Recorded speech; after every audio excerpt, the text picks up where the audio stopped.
जय माता की सभी संगत को। वैशाख का महीना लगा हुआ है और 20 अप्रैल 2023 को है वैशाखी अमावस्या। तो वैशाखी अमावस्या जो है, वैसे तो हर महीने की अमावस्या जो है पितरों को समर्पित होती है। लोग अपने पितरों के निमित्त इसमें पिंडदान भी करते हैं, उनके लिए भोग इत्यादि लगाते हैं। कोई अंग्यारी पर लगा देता है, कोई जोत पर लगा देता है, कोई उनके स्थान पर चढ़ा करके आता है, यानी अपने पितरों के निमित्त कार्य करते हैं। और जो लोग पितृ दोष से पीड़ित हैं, जिनके कार्य रुके हुए हैं, पैसे रुके हुए हैं, घर में बरकत नहीं है, छोटी छोटी बातों पर लड़ाई झगड़े होते हैं, जिनकी वंश वृद्धि रुकी हुई है, ये पितृ दोष के कारण होता है। तो वो लोग क्या गहना रख सकते हैं, किस प्रकार से अपने पितरों को अमावस्या के दिन आप शांत कर सकते हो, क्या उनके लिए आपको करना चाहिए, इन सभी विषयों पे आज इस वीडियो में चर्चा करेंगे। तो अंत तक बने रहें। देखिए, अमावस्या जो है पितरों के लिए मानी गई है, क्योंकि हमारे पितर जो है उनका तर्पण के लिए अमावस्या का दिन चुना गया। तो क्या कर सकते हो, आपको एक 2.25 मीटर सफेद कपड़ा लेना है, 2.25 मीटर का। उसके चारों कोने जो है हल्दी से तिलक करें, और दूब होती है जो गांव में दूबड़ा बोल दिया जाता है, दूब, वो लेकर के आनी है आपको। और साबुत चावल होने चाहिए, चावल टूटे हुए ना हो।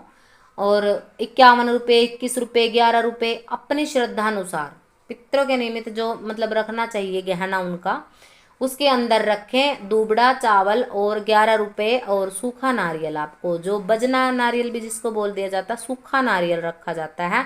उस कपड़े में बांध करके आप लपेट करके अपने पितरों के निमित्त अपने पूरे परिवार के ऊपर से 7 बार सीधा वार करके उनके नाखून उस पर टच करवाने हैं, यानी कि नाखूनों से, और उनसे प्रार्थना करें कि हमारे घर के पितृ देवों, आपके निमित्त हम ये गहना, ये आपकी भेंट रख रहे हैं, और हमारा जो भी रुका हुआ कार्य है वो सुचारू रूप से चलने लग जाए। अगर आप हमारा कार्य सही चलाते हो तो हम आपके लिए या तो आपका पाठ करवाएंगे, या फिर आपके लिए जो पूजा होती है, हवन इत्यादि होता है, आपको जरूर देंगे। जब हमारा कार्य अच्छे से चलने लग जाएगा, हमारे घर में बरकत बनने लग जाएगी, यानी कि कुल मिलाकर के जब आपकी कृपा हमारे ऊपर आनी शुरू हो जाएगी तो हम आपका ये कार्य करवाएंगे। यानी कि वो फिर आपका कार्य जरूर करते हैं। आपको पेशेंस रखना है, धैर्य रखना है। ये नहीं कि आज हमने गहना रखा कल से ही हमारा कार्य शुरू हो जाए। कम से कम 40 दिन की टाइमिंग रहती है इसमें। अगर 40 दिन बाद भी आपको कार्य में वृद्धि नहीं लगती है तो 40-41 दिन के बाद आप उस गहने पे गंगा जल का छींटा मार करके दोबारा से उसको रिन्यू करिए और दोबारा से प्रार्थना करिए। देखिए, ये उन लोगों के लिए है जो पाठ इत्यादि नहीं करवा सकते। जो पितरों के पाठ होते हैं, नारायण बलि, त्रिपिंडी वगैरह के पाठ करवाए जाते हैं ना पितरों की शांति के लिए, कई लोगों के पास इतना सामर्थ्य होता नहीं है, पैसे नहीं होते हैं कि वो हरिद्वार जा करके या फिर कहीं किसी भी घाट पर उनका नाम का जो है पाठ इत्यादि करवाएं, उनके हवन तर्पण आदि करवाएं। नहीं होता कईयों का सामर्थ्य। बहुत जनता ऐसी भी है जो बिल्कुल समर्थ नहीं होती इन चीज़ों के लिए। तो वो कम से कम इतना तो कर ही सकते हैं कि उनके नाम का गहना आप 6 महीने के लिए घर में रख सकते हो, यानी कि 6 माही के लिए। और 6 महीने बाद उसको आप गहने को लगा करके, यानी कि उसका विसर्जन आप जल में करिए, और पंडित जी को वस्त्र आदि का दान करिए। उनको चप्पलें जरूर पहनाएं। अगर आपके घर में जो बोला जाता है कि द्याणा बोल दिया जाता है गाँव में, कि यानी कि जो लड़की होती है, बेटी होती है, उनके पति को दे सकते हो, फूफा जी को दे सकते हो, कई लोग अपने घर के जमाई को दे देते हैं। आपके पितृ जिसके ऊपर खुश हों, प्रसन्न हों, उनको आप वो दान करिए। तो ये लगता है बिल्कुल कृपा मिलती है पितरों की।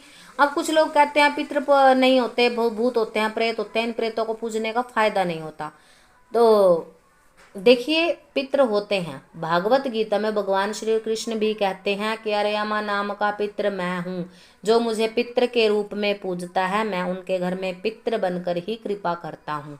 होते हैं, और तभी इनके लिए ये पाठ इत्यादि बनाए गए हैं, तभी इनके लिए मंत्रोच्चारण होता है। तो किसी की भी बातों में ना आए और अपने पितरों को समय समय पर दान, तर्पण, पिंडदान करते रहें। आपके घर में बरकत बिल्कुल बनी रहेगी। और हो सकता है तो 6 महीने में इनके नाम का हवन जरूर करवाएं। बड़ा नहीं करवा सकते कोई बात नहीं, छोटा मोटा हवन पितरों के नाम का किसी पंडित जी से जरूर करवाते रहें। तो आप अपने आप ही देखने लगेंगे कि जो हमारा पहला जीवन था वो अब आगे सुचारू रूप से चलने लग गया। यानी कि अमावस्या के दिन आपने ये गहना रखना है कुल मिलाकर के। तो इस दिन शनि जयंती भी पड़ रही है।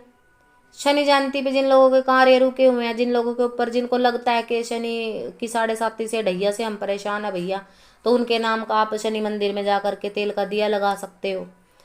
और 1.25 मीटर काला कपड़ा उनके वहाँ चढ़ा सकते हो आप। सरसों का तेल, काले तिल वगैरह वगैरह कुछ भी आप उनको दान दक्षिणा दे सकते हो, लड्डू पान इत्यादि, ये सब चढ़ता है शनि महाराज पे। और 22 अप्रैल को अक्षय तृतीया भी है। अक्षय तृतीया पे क्या होता है कि माँ लक्ष्मी का पूजन विशेषकर किया जाता है कि हे देवी माँ, भगवान विष्णु की हम इस जो वैशाख महीने में है सेवा पूजा कर रहे हैं, तो माँ लक्ष्मी बहुत प्रसन्न होती है जब आप भगवान विष्णु, उनके पति श्री हरि विष्णु की पूजा सेवा करते हो।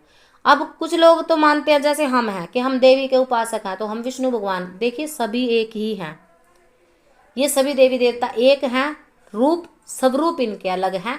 वो बात अलग हो जाती है कि किसी की श्रद्धा माँ शेरों वाली में है, किसी की श्रद्धा माँ बगलामुखी में है, किसी की श्रद्धा माँ कालिका में है, किसी की श्रद्धा माँ दुर्गा में है, कोई माता पाथरी वाली को मान लेता है, कोई माँ चुराहे वाली को मान लेता है, कोई माता शीतला को मानता है, कोई माँ मसाणी को मानता है।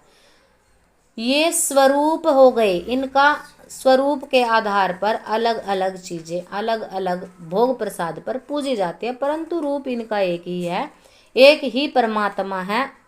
उसी ने अलग अलग रूप धारे हैं इंसानों को चलाने के लिए, इस धरती का संतुलन बनाने के लिए। कहीं पर कोई राक्षस हाहाकार मचाते हैं तो माँ कालिका का रूप धरा। भाई सृष्टि चलाने वाला परमात्मा एक है, सब रूप अलग, किसी भी रूप में पूजो पर एक के ऊपर डिपेंड रह के पूजो।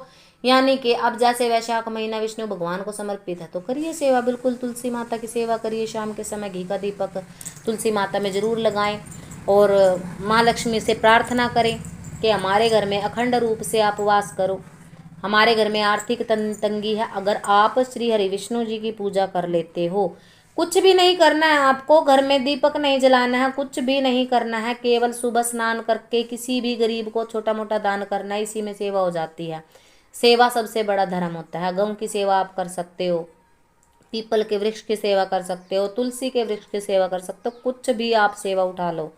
जो आप देवी माँ की सेवा करते हो तो माता लक्ष्मी ही सारे रूपों में विराजमान थी, महालक्ष्मी के ही ये सारे रूप हैं। अगर आप लोग दुर्गा सप्तशती पढ़ते हैं तो आपको पता होगा कि महालक्ष्मी ने ही जो काले रंग वाली जो उनकी शक्ति पैदा हुई थी, उनका नाम कालिका और कालरात्रि, इस तरह के कई नाम दिए थे। जो लोग पढ़ते हैं उनको पता है। तो यहाँ पर रूप सब रूपों के ऊपर मुझे लगता है कि कोई चर्चा करनी नहीं चाहती। जिसमें श्रद्धा है उसको पूजो, खुले दिल से पूजो, कोई दिक्कत नहीं है। एक की सेवा करो, सभी प्रसन्न होते हैं, पर भाव से किसी एक को मना लो। अब हम भाव से माता धूतनी, माता पाथरी वाली में हमारे भाव हैं, परंतु हम माँ कालिका की भी पूजा सेवा करते हैं क्योंकि इष्ट हैं हमारी।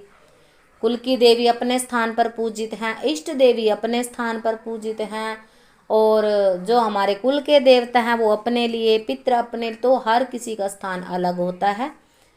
इसमें कोई भेदभाव नहीं है। जैसा आपका मन करता है, जैसी आपसे भक्ति होती है ऐसी भक्ति करिए, कोई संशय नहीं रखना है।